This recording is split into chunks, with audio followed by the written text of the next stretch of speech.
बिहार की राजनीति में हर कोई अब विपक्ष की तलाश में। हालांकि विपक्ष के नेता के तौर पर तेजस्वी यादव है, लेकिन ऐसा दिख नहीं रहा। वो इसलिए क्योंकि तेजस्वी यादव चुनावी हार के बाद अभी तक सामने नहीं आए। उन्होंने कोई प्रेस कॉन्फ्रेंस नहीं की, मीडिया से कोई बातचीत नहीं की है, कुछ भी अपनी बात सोशल मीडिया के जरिए भी नहीं रखा है। तो क्या ये माना जाए कि बिहार में अब विपक्ष की भूमिका प्रशांत किशोर निभाएंगे? ऐसा इसलिए कि चुनावी हार के बाद प्रशांत किशोर ने प्रेस कॉन्फ्रेंस भी की, पूरी बात रखी और उन्होंने इस हार के लिए खुद को जिम्मेदार भी ठहराया। इसके एवज में वो जब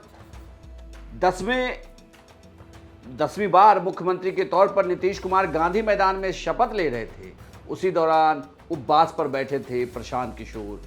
इतना ही नहीं, जब 24 घंटे के बाद प्रशांत किशोर ने अपना मौन तोड़ा, उपवास तोड़ा, तो उसके बाद उन्होंने इस सरकार पर सवाल उठाया और उस योजना पर भी निशाना साधा जिसके जरिए उनका आरोप है कि चुनाव से पहले वोटरों ने एक तरफा वोट दिया। यानी कि महिलाओं को दिए 10,000 रुपए की योजना को लेकर प्रशांत किशोर ने सवाल उठाए हैं कि इसे चुनाव से पहले ही क्यों दिया गया। जो कैबिनेट का डिसीजन है उसको पढ़िए, उसमें लिखा गया है कि जो लोग भी इनकम टैक्स नहीं देते हैं और जो सरकारी नौकरी नहीं करते हैं, वो सारे परिवार के लोग, उनको 2-2 लाख रुपया दिया जाएगा रोजगार करने के लिए। और फिर अगले 1 महीने तक सरकारी व्यवस्था लगाकर महिलाओं को 10-10 हजार रुपए देकर उनका वोट खरीदा जाता है।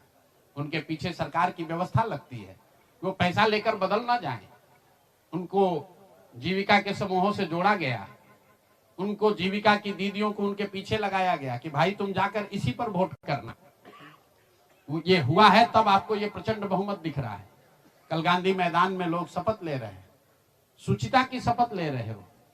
हम लोग नीतीश कुमार को ईमानदार व्यक्ति मानते हैं, मैं व्यक्तिगत तौर पर उनसे जुड़ा रहा हूं, व्यक्तिगत तौर पर ईमानदार। लेकिन ये ईमानदारी की कौन सी परिभाषा है? सिर्फ कॉन्ट्रैक्टर से और ट्रांसफर पोस्टिंग में पैसा लेना ही बेईमानी नहीं है। संविधान में जो बात लिखी गई है उसकी अवहेलना भी बेईमानी है। और ये सिर्फ बिहार का मसला नहीं है। मैं आपके जरिए पूरे देश के लोगों को ये बताना चाहता हूं, ये बिहार के चुनाव के परिणाम आप इसको गंभीरता से लीजिए। ये जनसुराज का मामला नहीं है। अगर ये चीज अलाउ कर दी जाए तो देश से लोकतंत्र खत्म हो जाएगा। कोई भी दल जो सत्ता में है वो कभी चुनाव ही नहीं हारेगा। सवाल लेकिन ये है कि जिस तेजस्वी यादव को लेकर विपक्ष में, या यूं कहें कि आरजेडी ने उन्हें विधायक दल का नेता चुन लिया है, महागठबंधन ने उन्हें सीएम चेहरा तक माना, लेकिन इन सब के बावजूद चुनावी हार के बाद तेजस्वी यादव अभी तक सामने नहीं आए। उनके परिवार के अंदर भी जबरदस्त कलह चल रही है। रोहिणी आचार्य ने बड़े और गंभीर आरोप लगाए हैं तेजस्वी यादव और उनके साथ के नेता संजय यादव और रमेश पर।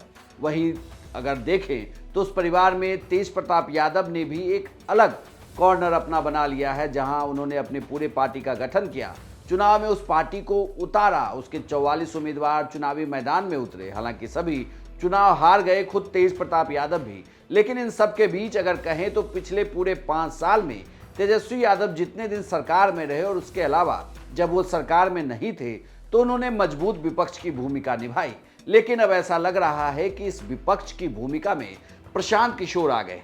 भले ही उन्होंने एक भी सीट नहीं जीता हो, लेकिन इन सब के बावजूद वो विपक्ष के नेता के तौर पर लगातार मुद्दे भी उठा रहे हैं, सरकार से सवाल भी कर रहे हैं और अपनी बात भी सबके सामने रख रहे हैं।